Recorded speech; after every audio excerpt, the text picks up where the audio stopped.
Assalamualaikum warahmatullahi wabarakatuh. Saya Diana Wijayanti dari PGMI akan mempresentasikan makalah yang berjudul fenomena kalor dalam kehidupan sehari-hari dari RPP MI Mambaul Ulum Parijatah Wetan.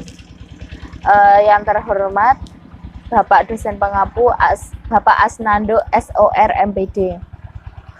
Baik, saya akan melanjutkan pembahasan. Pengertian kalor. Kalor adalah suatu energi yang mudah diterima dan mudah sekali dilepaskan sehingga dapat mengubah temperatur zat tersebut menjadi naik dan atau turun. Kalor juga bisa berpindah dari satu zat ke zat yang lain melalui medium atau perantara. Ternyata kalor adalah bentuk energi yang tidak dapat dilihat ataupun terlihat. Dan ternyata energi kalor juga dapat berubah menjadi bentuk energi lain seperti cahaya, gerak, listrik, kimia, dan lainnya. Asas Black. Asas Black adalah sebuah dalil fisika mengenai kalor yang dikemukakan oleh ilmuwan Skotlandia. Kalor adalah energi yang dipindahkan dari benda yang memiliki temperatur tinggi ke benda yang memiliki temperatur lebih rendah, sehingga pengukuran kalor selalu berhubungan dengan perpindahan energi. Energi adalah kekal sehingga benda yang memiliki temperatur lebih tinggi akan melepaskan energi sebesar Ql dan benda yang memiliki temperatur lebih rendah akan menerima energi sebesar Qt dengan besar yang sama. Secara tematis, pernyataan tersebut dapat ditulis 7-15 atau persamaan 7-15. 7-15 menyatakan hukum kekalan energi pada pertukaran kalor yang disebut sebagai asas Black. Nama hukum ini diambil dari nama seorang ilmuwan Inggris sebagai penghargaan atas jasa-jasanya, yakni Joseph Black. Kilometer adalah yang digunakan untuk mengukur kalor, salah satu bentuk konduktor dan isolator. Dalam kehidupan sehari-hari, kita sering menggunakan alat-alat terbuat dari kertas, plastik, karet, lilin, kayu, aluminium, bahkan bahan-bahan yang terbuat dari besi dan baja. Ada benda yang bersifat konduktor dan ada pula yang bersifat isolator. Benda-benda yang termasuk konduktor misalnya aluminium, besi, dan baja. Sedangkan benda-benda yang termasuk isolator misalnya kertas, plastik, karet, lilin, dan kayu. Memasak air akan lebih cepat mendidih bila menggunakan alat atau wadah yang terbuat dari logam, karena logam merupakan penghantar panas atau konduktor yang baik bandingkan jika menggunakan alat atau wadah yang terbuat dari tanah liat.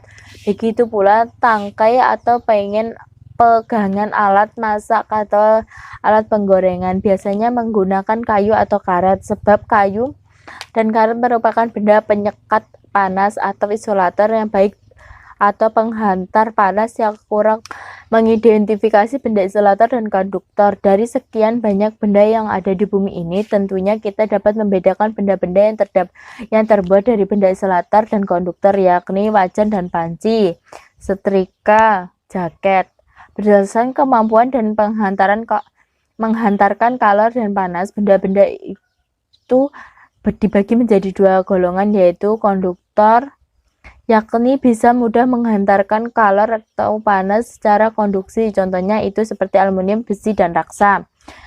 Isolator, yakni benda-benda yang sukar atau sulit menghantarkan kalor dan panas, contohnya itu seperti kayu, kaca, plastik, dan air.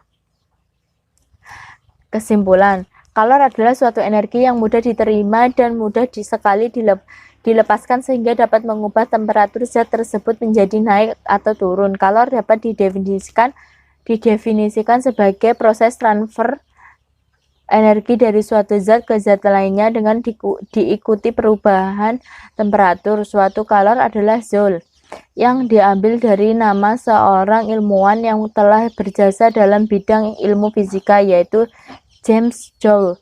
Satuan kalor lainnya adalah kalori. Hubungan satuan Joule dan kalori, yakni 1 kalori 4,184 Joule. Asas Black adalah sebuah dalil fisika mengenai kalor yang dikemukakan oleh ilmuwan Skotlandia Joseph Black. Black menyatakan jumlah kalor yang dilepaskan oleh suatu zat bersuhu lebih tinggi sama dengan jumlah kalor yang diterima oleh suatu zat bersuhu lebih rendah. saran agar di masa-masa yang akan datang perkembangan ilmu pengetahuan khususnya mengenai kalor dapat semakin berkembang lagi sehingga semakin bermanfaat dalam kehidupan sehari-hari. Baik, terima kasih. Sekian presentasi dari saya. Mohon maaf bila banyak kata-kata yang salah. Mohon maaf yang sebesar-besarnya.